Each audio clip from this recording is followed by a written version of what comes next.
What's going on, guys, and welcome back to another episode of Career Mode. This is episode number 46, and we're starting today's episode off here with a game against Manchester City away at the Etihad Stadium. And as you can see by the Premier League table, just 10 games to go. We are currently 8 points clear of 5th place Manchester United. We're also 11 points clear of Manchester City right now, who have 39 points, decided we take on for the first game of today's episode. This is a really big game. If we want to keep ourselves in the top 4, and as things stand in the top 3, these are the games where we need to take at least something from the match and make sure we don't lose and allow those teams below us to start getting the points to catch up and make the rest of the season really tense for us. But the first chance of the game would fall in the first few minutes. Jack Butler made a really good save, and then Lyon blocked the follow-up shot and put it behind for a corner, so still 0-0. And once again, another great chance for City in the 12th minute. Pereira's shot going just wide of the post and behind for a goal kick. But City had a really bright start in this game, unsurprisingly. Pellegrini's men must know now that in order to qualify for the Champions League, they need to start getting the wins in their games and trying to catch up to teams like us who are still in the top 4.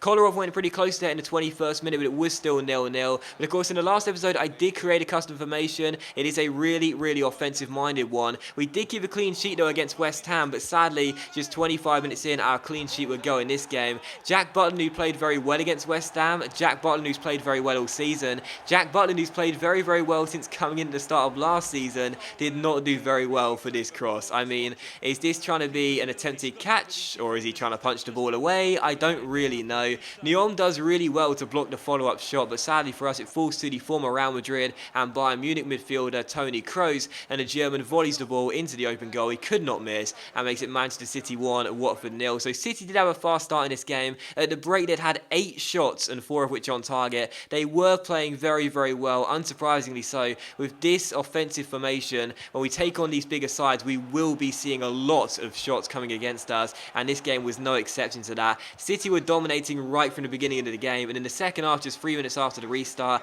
they have the first chance of the second half. David Silva forcing Jack Butland into a good save and keeping it at 1-0. But City really turned it on right from the first minute. They were desperate for the win, and unfortunately for us, Butland, who was at fault for the first goal, was maybe at fault for the second goal as well. He came charging out of his goal here on the stroke of the hour mark, and as you can see, tries to clear the ball away. But, you know, for the first goal, I'll blame Jack Butland for just not getting to it. But for this goal, I charged him out with a triangle button, and I think it was just unfortunate, really. It deflects off the City player, falls right to Raheem Sterling, and the former Liverpool man could not miss, and he makes it City 2, Watford 0. So 2 goals down in this game, and, you know, the first goal, I will blame the AI goalkeeper for, but for the second goal, it was my fault for bringing him out, and he was just unlucky that the clearance deflected off the City player and fell straight to Raheem Sterling. But the fact of the matter is, had Butler not made the mistake for the first goal and me making the mistake for the second goal, I'm pretty sure City would have scored at some stage regardless. They were playing far better than us. They had so many shots. We barely got going in this game.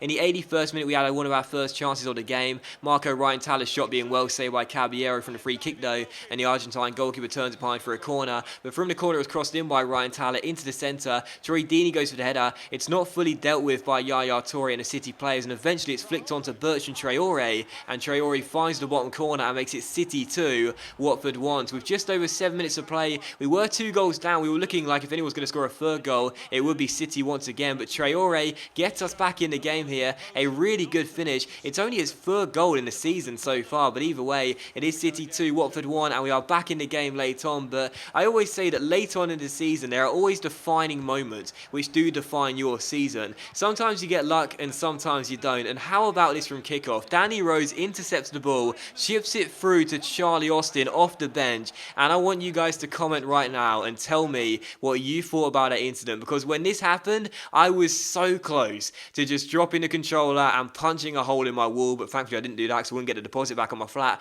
But either way, look at this from Charlie Austin. He gets played through by Danny Rose, he takes it round the defender, he gets cleaned out by the City man, gets taken down. He's surely going to go through 1-on-1 and possibly score the equalising goal of the game. If he does get taken down, it is a foul as well. The referee will definitely give a red card to the defender for being a last man and denying a clear goal scoring opportunity, but the referee says nothing. He keeps his whistle round his neck and doesn't bring it to his lips. In my opinion, that is a foul and it's a red card, and we should have had a free kick. City should be down to 10 men, and if he didn't get fouled, Austin probably would have gone through to score. I was livid at that moment in time, man, seriously, and I want you guys to comment and let me know what you guys thought about that. Was it a foul? If it was a foul, it's surely a red card, definitely. But either way, let me know in the comment section below. Was that a foul or not a foul? It was accidental, I know that, but either way, he's taken him down. He's about to run through one-on-one. Maybe my bias or my frustration is getting the better of me here, but in my opinion, that is a foul and it is a red card. We lose against City by 2-1. Don't get me wrong, we deserve to lose the game anyway. We didn't play very well and City are all over us like a rash, really.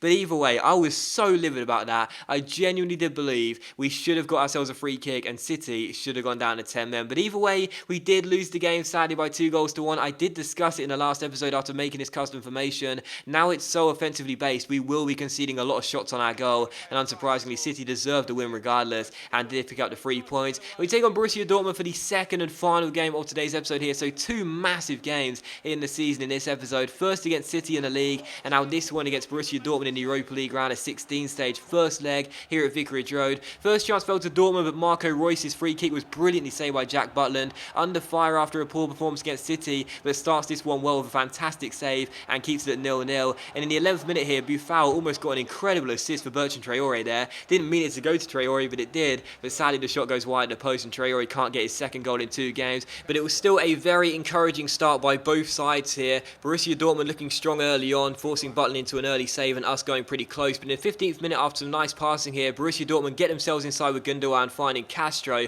Castro finds Cavani. It's a 1-2 with the Uruguayan, and Jack Butland, I mean, I said he was at fault for the first goal against City, which he was. The second goal was my fault for bringing him out, but there is absolutely no blame attached for him for this goal. What a strike by Castro. Lovely passing by Borussia Dortmund. Good little 1-2 with the former PSG and Napoli man Cavani, and Castro just levers the ball past Butland. It's rifled past him in a flash, and it's Watford 0, Borussia Dortmund 1. So we concede the away goal early on in this game, and it could have been 2-0 here if Butland didn't make a great save to deny Castro's second goal of the game. Good stop by our young goalkeeper there. Turns it behind for a corner, and Castro and Borussia Dortmund were causing so many problems in the first half. 60% possession, 6 shots, 6 of which on target, and of course the opening goal of the game. They were looking like they were so dominant in this game, so comfortable, and we just didn't have an answer to their offensive threat. They were looking really, really good, and Cavani was causing me problems all game long, and so was Castro, who had the opening goal of the game. But in the 50th minute, we won ourselves a free kick just 5 minutes after the restart. Loftus-Cheek gets taken down, but how about this for a goal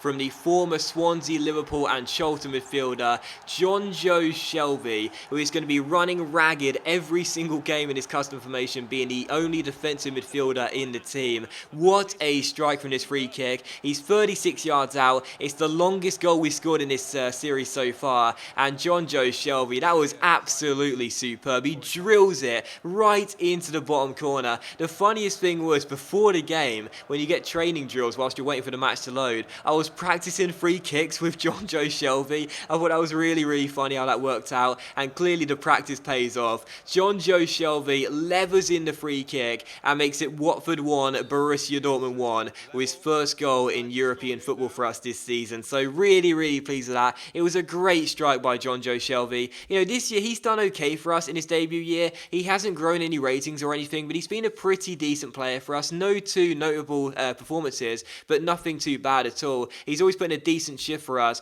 but that was a superb goal, without doubt his best goal. He scored a nice goal against his former club Liverpool early on in the year, but this one was far better. What a free kick, and he levels the scoring to make it Watford 1, Borussia Dortmund 1. And from kick-off, Dortmund give the ball away with Marco Reus. Our right back Nyon wins it back, and we go on a break with Redmond finding Shelvey, the goal scorer, through to Loftus-Cheek. Great ball by Ruben towards Troy Deeney, who takes it round Ginter, rides the slide challenge and goes for goal, but puts the shot just wide of the post and behind for a goal kick. Our captain almost giving us the first lead of the game for us, but it was still 1-1. But in the 78th minute, a great chance for Dortmund to retake the lead and get their second away goal. Shinji Kagawa, the former United man off the bench, crosses the ball to the far post, and Cavani's header goes wide of the post and behind for a goal kick as it hits the side netting. And one of the final chances would fall here to Dortmund once again. Cavani finds Durm here inside the area, goes for goal, and again it's Jack Butland with a really good save, turning it behind for a corner and making sure he wouldn't concede for a second time in the game. And it was how the game would finish as well. Final score, Watford 1, Borussia Dortmund won. It's a score draw. We're very disappointed to concede an away goal. That does, of course, mean we will have to score away in Germany in the second leg, but